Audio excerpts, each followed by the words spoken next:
So, Africa's immediate post-independence ruling elites were a reflection of the colonial mentality. They looked at Africa as a place where resources are extracted. They constructed the state as a source of largesse, as a source of accumulation. Now, unfortunately for all of us, the ruling elite since that time have managed to reproduce themselves, and therefore the thinking around the state has never really changed. It reminds me of Ali Mazrui's triple heritage. And there is a scene where Ali Mazrui talks about this young accountant, I think in Ghana, during the 60s. And this young accountant had discovered discrepancies in one of the development projects that were being implemented that suggested corruption. He saw that public resources were being stolen. And because this young accountant had not been socialized into the corrupt machinery, into the machinery of extraction, the young accountant went to his boss and said, I have discovered these discrepancies. Someone is stealing from this project. And the boss looked at him and said, come here, young man. You see, Kwame Nkrumah has killed an elephant, and there is enough for everyone to eat. So this young man was mesmerized. But that was the first step towards socializing him into the system of extraction, accumulation, and corruption. Now, that system has never collapsed for Africa. The reason is because the logic of extraction, extracting resources from Africa, is built into the global imperialist system. So it's difficult to change because this is what has been feeding the centers of accumulation.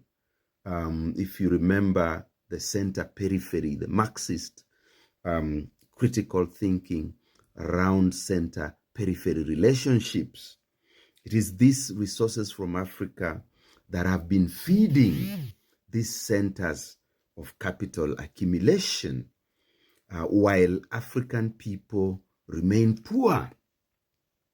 And therefore, when we see our elites behaving the way they do, when we see them rejecting integration of the continent, it is because they do not actually believe that the African state has any other mission other than to feed the centers of capital accumulation in the West.